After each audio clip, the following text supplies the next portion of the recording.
कि भाई ये जहर है और आपको खाना है। कभी किसी डॉक्टर ने लिखा किसी मरीज को, जब मरीज परेशान हो गया, हद से ज्यादा परेशान हो गया, दवाई खा खा कर, इंजेक्शन लगा लगा कर, गोलियां ले लेकर, पड़ा जब हर तरह से हार गया, तो कभी किसी डॉक्टर ने ये कहा कि अब ये जहर लिख देता हूं और खा लेना। पीछा छुड़ाने के लिए कभी कोई डॉक्टर लिखा हो कि अब ये जहर लिख दिया गया है और आप खा लीजिए? नहीं, डॉक्टर कभी नहीं लिखेगा कि मैंने जहर लिखा है और आपको खाना है, मैंने जहर लिख दिया है और आपको खाना है, ये डॉक्टर नहीं लिखेगा। उसी तरह परमात्मा जैसे मरीज कितना भी बीमार पड़ा हो, वेंटिलेटर पर पड़ा हुआ हो, आईसीयू में पड़ा हुआ हो, बहुत तड़प रहा हो, बहुत भुगत रहा हो, तो भी डॉक्टर उसकी दवाई में जहर नहीं लिखता। उसी तरह परमात्मा किसी के भाग्य में बुरा नहीं लिखता।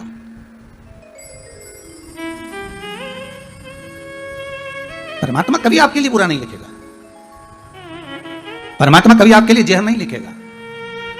ना तो परमात्मा बुरा लिखेगा ना जहर लिखेगा। जैसे डॉक्टर भले कितना भी बीमार है, वेंटिलेटर पर पड़ा है, आईसीयू में पड़ा हुआ है, अंतिम सांसें गिन रहा है, भले वो तड़प रहा है, कुछ भी कर रहा है, पर उसके लिए ये नहीं लिखा जाएगा, डॉक्टर कभी उसके लिए जहर नहीं लिखेगा। उसी तरह हमारा परमात्मा हमारे लिए कभी बुरा नहीं लिखता। हमारा परमात्मा हमारे लिए कभी बुरा सोचता भी नहीं है।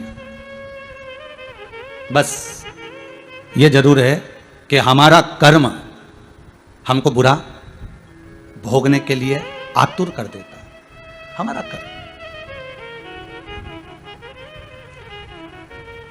उसने नहीं लिखा बुरा, पर हमको भोगना है। उसने बुरा नहीं लिखा है। वो दुनिया का सबसे बड़ा डॉक्टर है, देवादिदेव महादेव। जब अपने ससुर को बकरे का मुख लगा सकते हैं, अपने पुत्र को जब हाथी का चेहरा लगा सकते हैं, संपूर्ण विश्व का कल्याण करने वाला वो देवादिदेव महादेव, संपूर्ण आनंद देने वाला प्रथम डॉक्टर है वो, पहला, कोई दूसरा नहीं, प्रथम। एक डॉक्टर जब अपने मरीज को जहर नहीं लिख सकता, तो वो परमात्मा भी अपने भक्त को, परमात्मा कभी अपने को या संसार के किसी मानव को परमात्मा जब जन्म देता है तो उसको दुख नहीं लिखता, उसको दुख नहीं लिखा। उसने बस इतना जरूर लिखा कि मृत्यु लोक में जाओगे तो कर्म का भोग तो भोगना पड़ेगा। फिर कहूंगा, मत बुरे कर्म कर बंदे वरना पछताएगा, भगवान की आंखों से तू बच नहीं पाएगा, तू बच नहीं पाएगा। संसार में अगर जन्म लिया है तो कर्म का भोग भोगना। शंकर भगवान पार्वती से करें चलो हमारे साथ, और एक गांव में अपने को चलकर रहना है। और दुख क्यों मिल रहा है? सुखी व्यक्ति को सुख ही क्यों मिल रहा है? दुखी व्यक्ति को दुख ही क्यों मिल रहा है? उसका कारण समझना। और शंकर पार्वती को लेकर गए, गांव में पहुंच गए। गांव के लोगों ने पूछा कहां से आए हो भाई? शंकर भगवान बोले बस पास के 7 गांव छोड़कर आए हैं और अब हमने वो गांव छोड़ दिया है, अब इसी गांव में रहेंगे। अच्छा अच्छा, कहाँ रहोगे? ये हमारा झोपड़ा पड़ा है, इसमें रह लीजिए। हाँ भैया। शंकर पार्वती उसमें रहने के लिए गए। पार्वती जी बोली खाएंगे क्या? शंकर भगवान बोले मैं भोजन की व्यवस्था करता हूं, तू जब तक भोजन बनाने की व्यवस्था कर ले, मैं भोजन लेकर आता हूं, तू भोजन बनाने की तैयारी कर। पार्वती जी बोली ठीक है। और माता पार्वती जब अंदर गई तो अंदर जाकर देखा कि वो चूल्हा जो होता था ना पुराने समय का, मट्टी का चूल्हा, तो पार्वती जी ने कहा चूल्हा तो है नहीं, रोटी काय में बनाएंगे, सब्जी काय में पकाएंगे, भोजन कैसे बनाएंगे?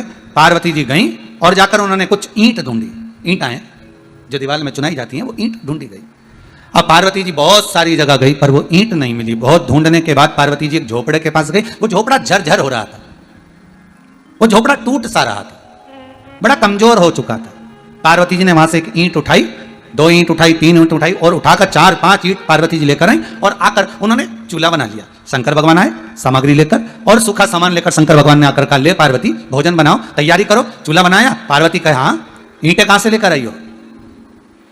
पार्वती जी ने कहा वो एक मकान था ना, वो झरझर हो रहा था, एक मकान जो था ना वो टूट रहा था, एक मकान बड़ा कमजोर सा हो गया था, वो कुटिया, वो झोपड़ा, वो एकदम जर्जर सा हो गया था, उसकी ईंटें निकल रही थी। तो मैंने सोचा 4-6 ईंट इसी में से निकाल कर ले जाऊं।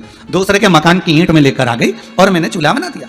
शंकर भगवान बोले पार्वती गजब करा तुमने, इतने सारे गांव में मकान है, एक से बढ़कर एक बने हुए हैं, और कहीं से ईंट लेकर आना था तुमको, और कहीं से ईंट लेकर आ जाते, फिर यहीं की ईंट क्यों लाने की जरूरत थी? बेचारा का मकान तो वैसे ही जर्जर हो रहा है, वैसे व्यक्ति का मकान जर्जर हो रहा है, वैसे ही टूट रहा है, वैसे वो मकान इतना जर आ रहा है, और तुम ऊपर से उसमें जो ईंट लेकर आ गई उसके यहाँ की। अरे पार्वती अगर लाना था तो किसी अच्छे मकान की लेकर आ जाती, पार्वती जी बोली, भोलेनाथ मैंने सारे मकानों में जाकर देखा, सारे मकान इतने बढ़िया बढ़िया थे कि उनकी ईंट निकालने का मेरा मन नहीं करा। फिर मैंने सदूर घूमने के बाद जब एक जगह पर जाकर देखा तो एक मकान झर्रा रहा था, एक मकान बेकार टूट सा रहा था। उस मकान की ईंट मैं लेकर आ गई और मैंने लगा दिया।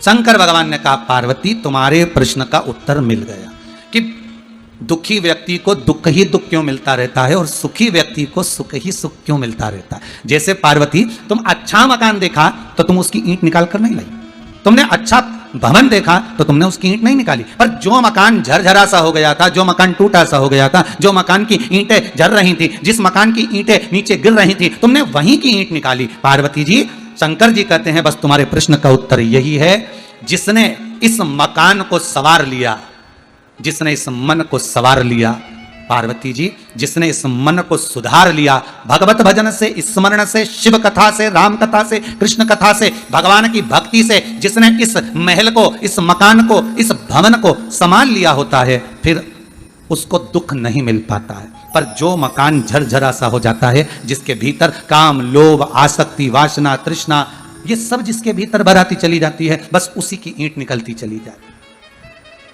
बस उसी की ईंट निकल रही है। दुख क्यों मिल रहा है? दुख मिलने का कारण क्या है? क्यों तकलीफें मिलती है? उसका कारण क्या है? हम मृत्युलोक में जन्म तो ले लिए हैं, हम पृथ्वी पर आ तो गए, पर इस पृथ्वी पर आने के बाद हमारा जो कर्म है, हम उस कर्म से वंचित हैं, हम उस कर्म से वंचित। किसी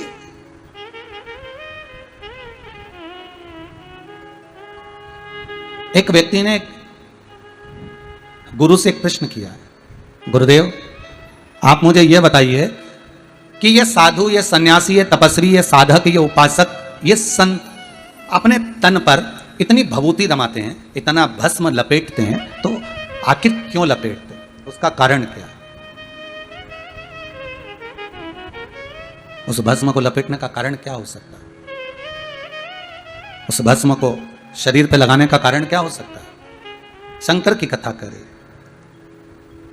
गुरु कहते हैं, लिंग पुराण कहती है, भगवान का भजन करने वाला, सत्संग करने वाला, सत्संग करने वाला, जो शिव का उपासक होता है, वो अपने तन पर जो भस्म रमाता है, वो केवल ऐसे ही नहीं रमाता। 3.5 करोड़ रोम छिद्र जो ये मनुष्य के शरीर पर हैं, ये 3.5 करोड़ रोम छिद्र ये शंकर के शिवलिंग का ही प्रतिबिंब है।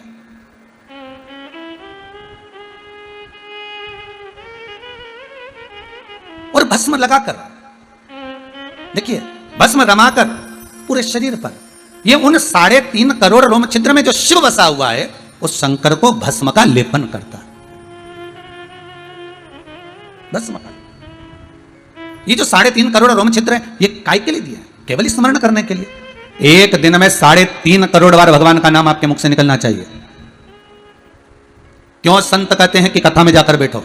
क्यों कहते हैं कि आस्था चैनल पर कथा आ रही है, फेसबुक यूट्यूब पर कथा चल रही है, अपना मोबाइल लेकर उस कथा का स्मरण करो? क्यों कहा जाता है कि चैनल के सामने बैठकर कथा का रसतत्व ग्रहण करो? क्यों कहते हैं कि कथा को सुनो? उसका कारण क्या होता है? 3 घंटे में, 2.5 घंटे में, 2 घंटे में, 1 घंटे में, आधा घंटे में तुम जितनी देर का सत्संग करते हो, उतनी देर तक जो भगवान की चर्चा होती जाती है, भगवान का स्मरण होता चले जाता है, भगवत नाम का जाप होते चले जाता है, उतना जितने शब्द सत्संग में निकलते चले जाते हैं, स्मरण में निकलते जाते हैं, जितने शब्द निकलते चले जाते हैं, उतने ही हमारे ये रोम छिद्रों में भगवान की भक्ति का प्रतिबिंब इकट्ठा होते चले जाता है, एकत्रित होते चले जाता है।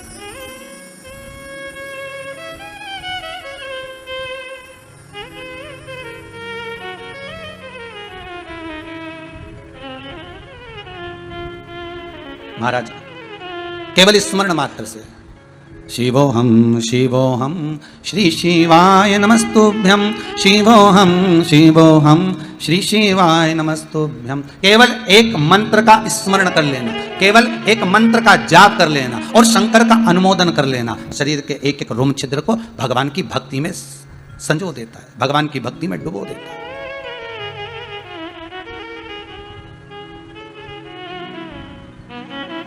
डुबो देता है।